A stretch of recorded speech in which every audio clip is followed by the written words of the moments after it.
welcome to the Gator Sports Podcast, Gator Football Podcast. This is about week 4 that I'm going to be talking about, and about also week 6, which is the LSU game and the Kentucky game. Why did I not make a Kentucky podcast sooner? Well, I think the answer is pretty clear.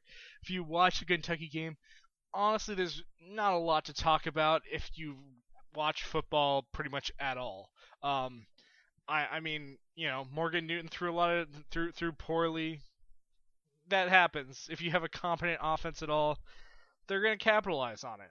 So, is there really a lot to talk about there? No. There just is not enough. I could talk about what worked and what didn't, but this is a team that lost to Western Kentucky.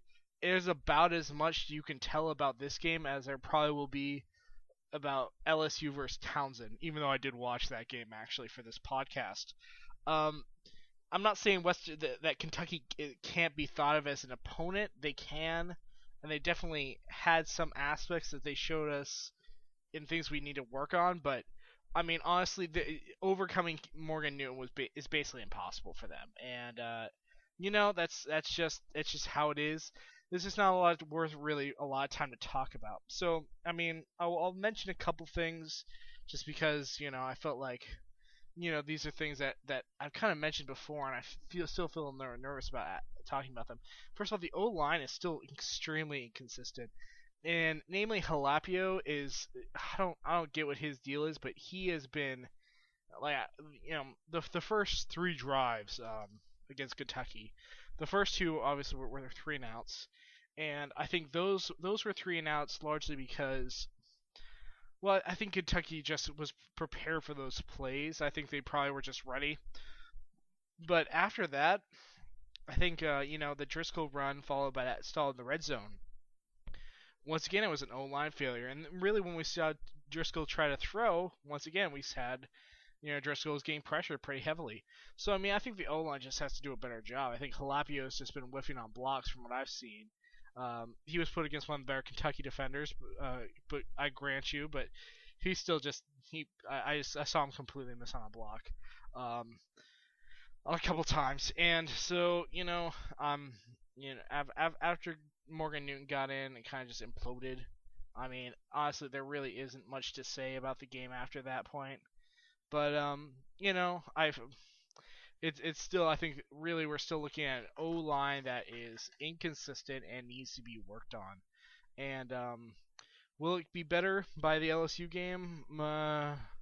That's a problem because probably the best part about LSU is the fact that they have a defensive line that is really incredible. And you have Barkevius Mingo and Sam Montgomery who play ends, and they are very good. They're really good, and they're very quick, and Barkevius Mingo, I see him do this quite a bit. He is so good and so fast that he can basically play as a linebacker in terms of seeing him get laterally across the field. But really, I think the biggest problem for us is because we're trying to be an inside run team. Benny Logan and Anthony Johnson are extremely good at pushing. And granted, I watched the games against Auburn and Townsend to try and be prepared for this podcast. And honestly, each time LSU's defensive line just pushes guys out of the way on offensive line. So here's the thing: they're a bit more straight up about how they do attack offensive lines, just because they know how good they are. They don't really have to mess around with going crazy in terms of their scheme packages. John Chavis, who's the defensive coordinator for LSU, does in fact have some nifty blitz packages, but generally speaking, the D line for them pretty much just goes in and they just bull rush you and they just knock you off on your ass. Will that happen for us? Honestly, I think it probably will more than often than not. It's unfortunate, but if Kentucky was able to get pressure on Driscoll initially, I mean, eventually we did just wear Kentucky down. I mean, that's the reality of it. They just couldn't stay off the field because turnovers and whatnot. So, I really don't think we can take much from that Kentucky game. I wish we could. I think we could probably take more from the Tennessee game. But even so, I think the offensive line, even though they got talked up so much this last offseason, they really have to do better. And if they don't do better, LSU is going to crush us on defense. it's going to be a low-scoring game, like a 10-7 game, something like that. Maybe lots of field goals, who knows?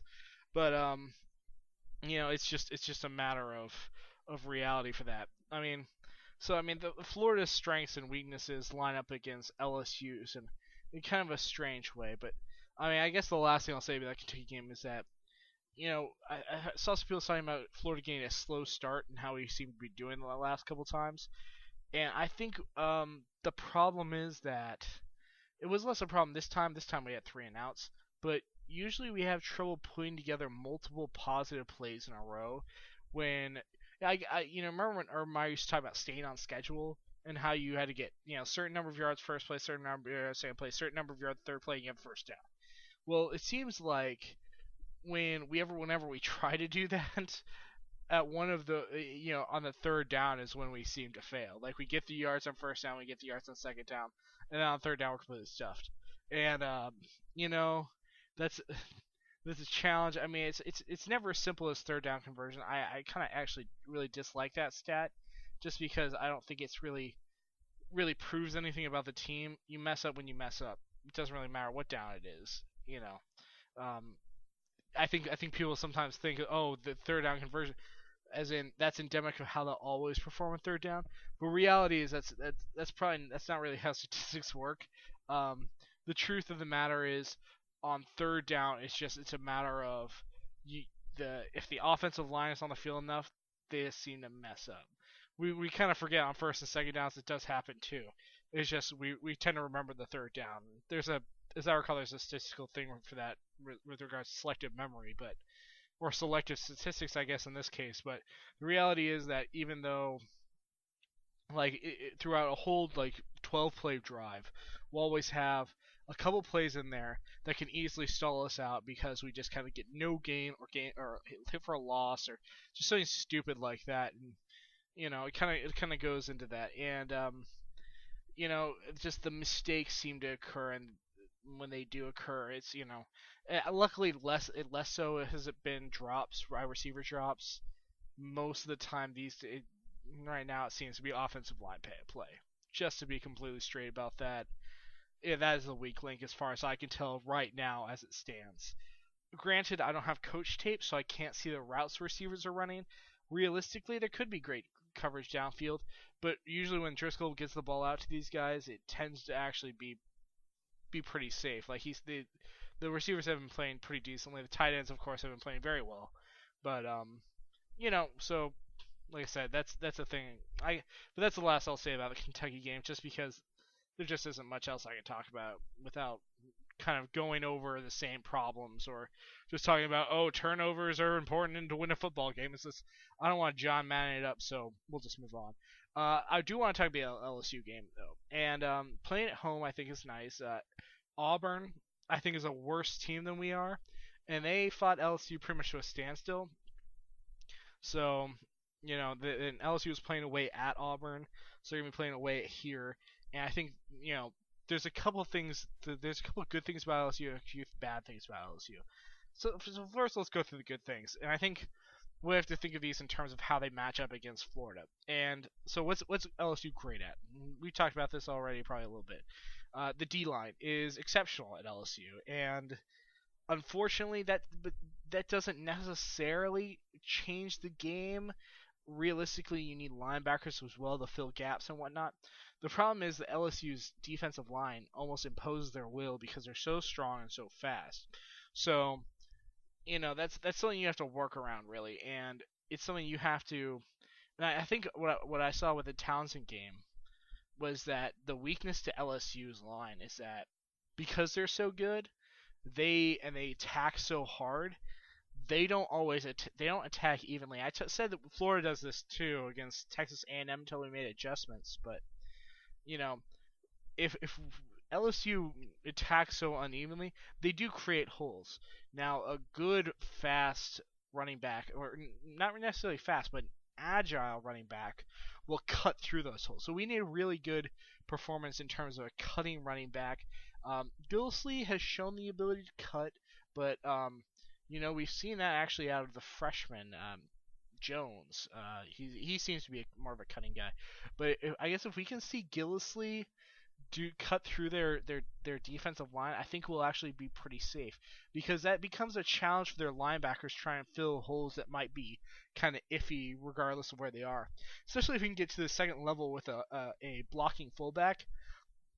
As long as we get past that first line to that second level, I think we'll be pretty good with the run game. Probably get a few yards on a carry each carry as long as we can navigate through that defensive line. We're not going to get through it every time, that's for sure. But as long as we can navigate it through most of the time, I think we'll be pretty set.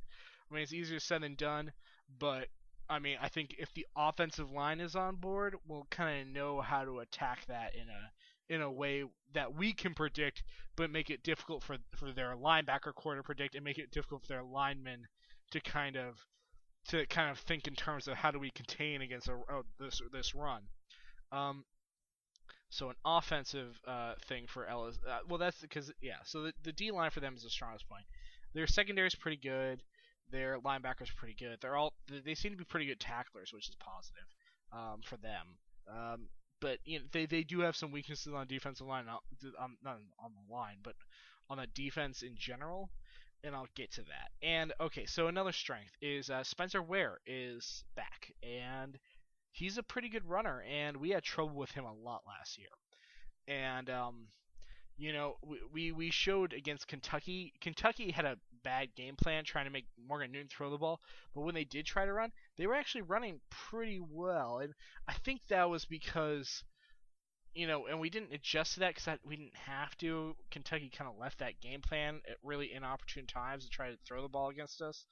But when it comes to running the ball, we've seen some iffiness. I think if we go into this game knowing they're going to run the ball, though, I think we'll be a bit stronger.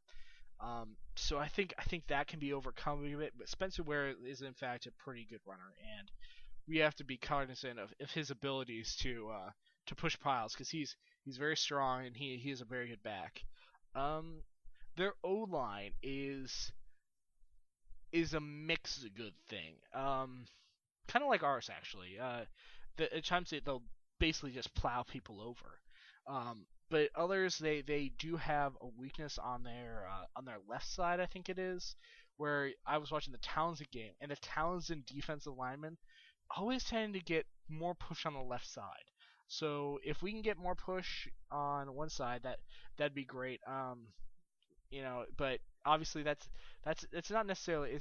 I wouldn't say the O line's a weakness though, because I did see them get pretty good protection. So how do we get to Mettenberger?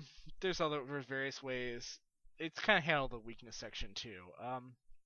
Namely, though, I think we have to come at the blind side of Mettenberger, and I think we have to really, to really push LSU's O-line, I think we have to try and come up with more kind of exotic ways to push at them. I think just a straight bull rush might actually be somewhat effective against this kind of team if we get our linebacker core working right. And if we get our defensive line just pushing straight in, they don't really have Mettenberger's not enough of a threat. So the O-line is good enough to probably hold us, but I think it would create a very clear gaps for our linebackers to play into. So I think that's actually the way we can handle their O-line. They do have weaknesses though. I mean, there is something to be said about that. They do have an excellent punter. Brad Wing is a very good punter. I think averages 47 yards a punt, something like that. So I mean, he is excellent, and hopefully, unless their offense kind of explodes, chances are we'll see him punt. And how do we neutralize that? Well, I would like to see us get a block. I hope they practice that a lot this week.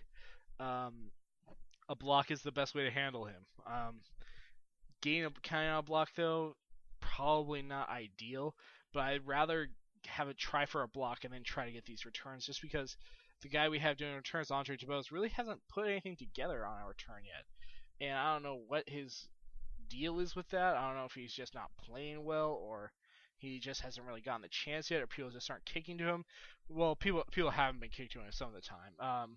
But he's gotten a couple chances, and he just kind of gets in the rhythm of, oh, fair catch, fair catch, fair catch, and then all of a sudden, the catchable ball, and all of a sudden, a returnable ball, and he's too into the fair catch mode where he kind of just seems to by almost by just constant just goes for the fair catch. So I guess we'll see what happens there. So regarding their weaknesses, so as I said, their defensive line is strong, but and they're really good across their entire defense. But without the Honey Badger, we do have a little bit more weakness in their secondary. But more importantly, I think is they play strong but undisciplined. They're kind of like they're kind of like a team that relies almost a little too much on their talent, like kind of how like the Florida team played back in 2010, where the defense was excellent, but they try to out talent teams by just flying the ball, and so we see them over pursue, we see them get penalties. That kind of thing seems to happen to LSU. So they're good.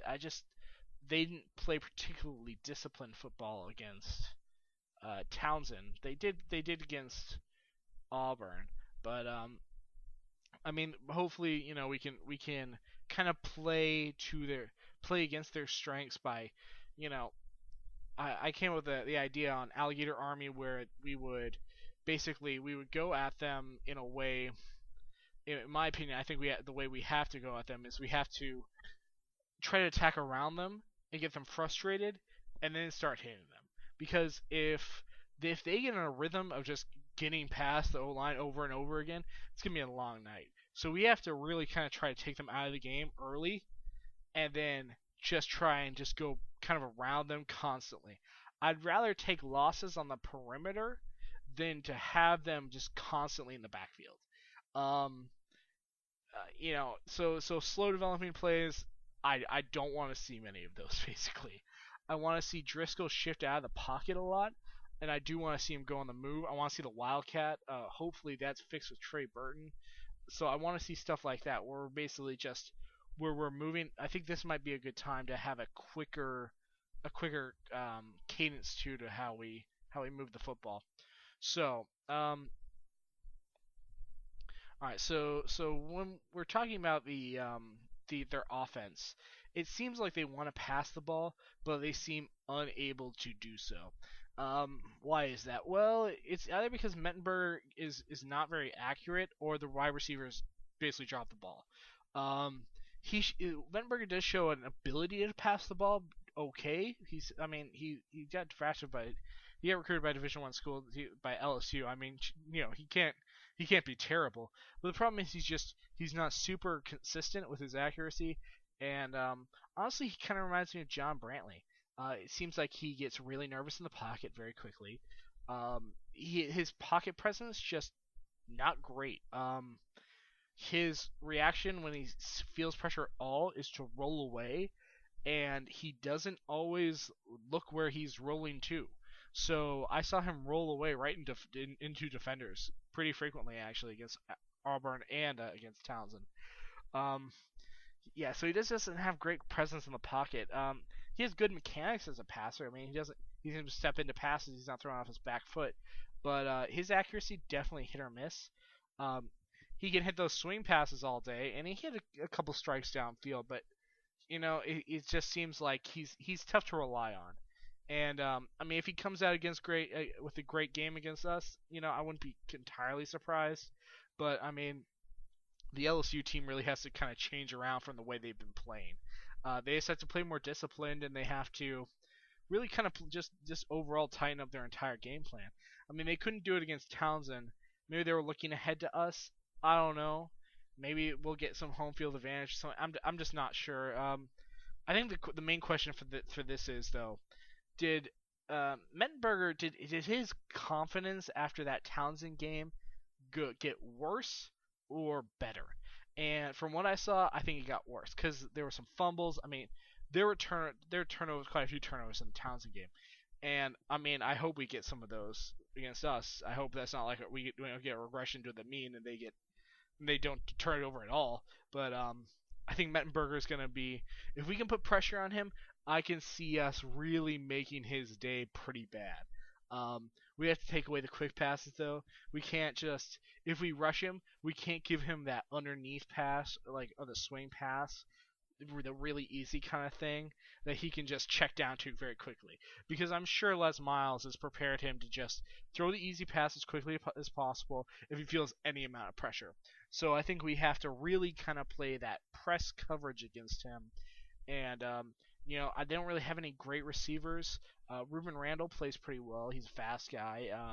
But I think he's definitely not as good as what we saw with Hunter, and he won't be as good as what we'll probably see with some other players this year. He's just it's it's not. I just don't feel like we're that there's that much of a talent disparity really on their offense versus our defense side.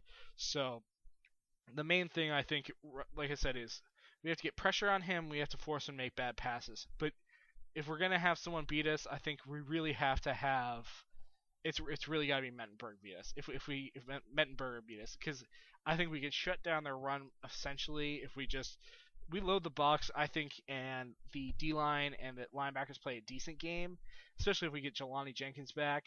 If they play a decent game, I think it'll force Mettenberger to have to pass. And if we get any pressure on him in that aspect, I think he's gonna have a bad day. I think our defense, hopefully from the Kentucky game, now has some confidence in going for these interceptions, and I hope that that kind of problems we had in getting interceptions in the past, hopefully that Kentucky game has kind of jarred some stuff loose, and I hope now they'll be a bit because if you recall from the Tennessee game, there was about 5 missed turnover potentially, and I think we're looking at, and I think Tyler Bray is a better quarterback than Mettenberger, so I think what we can see here is we can see really a chance for us to but like I said, but Tennessee also has a worse run game than LSU. So I think it's kind of we have to play almost an opposite strategy where we're trying to force Tennessee to run the ball against us and just dropping into coverage and make if Tyler Bray was going to beat us, he was going to beat us with an incredible throw to an incredible with an incredible catch. I think now we have to basically challenge. If Zach Mettenberger can get good passes off down the field, I think that if he's just able to pull that out for this game in the first half, we'll have to adjust. But going in, I think we don't assume that's what he's capable of doing. So in general, that's kind of how I see this game going down. If you want, I guess a score prediction for me, I'll go. I'll say 16-10 or 13-10, something like that for Florida. Uh, let's let's say 16-10. 16-10 for sure. I say we win by 6 points because we get a bunch of field goals and we get one touchdown that I see as being fairly lucky. Versus the one touchdown they get, which I also view as probably being fairly lucky.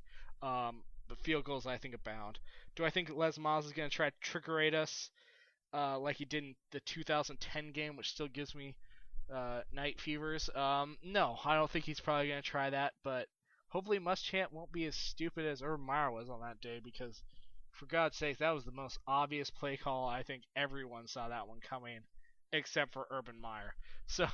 So yeah, just I hope someone's prepared to put a hit on Brad Wing, you know, if he tries to do that. Just be prepared to play safe on those field goals unless worst case comes or we just need a block or something at the end of the game. So that's kind of how I see it. I look forward to watching the game this weekend. I'll actually be in Tampa. I won't be up here in Gainesville for it.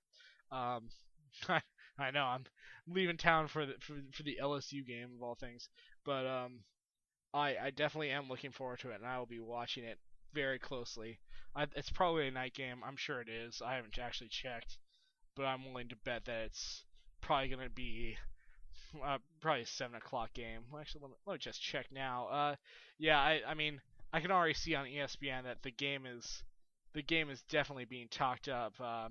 Because the South Carolina Georgia game is also coming up. So I think we do have that to look forward to. So yeah, Okay, yeah, it is a night game, and I think I think that I don't know if that's good for us or not. I think maybe if we put enough noise down, maybe that will affect them in some way. Oh no, it's a 3:30 game. Ah, damn. Okay, yeah, so it's a 3:30 game on CBS, which is unfortunate. I think a night game would be better considering it's LSU. And night games against LSU are kind of the best games ever. So, in general, yes. Looking forward to it. I hope you guys all have a good weekend, and go Gators.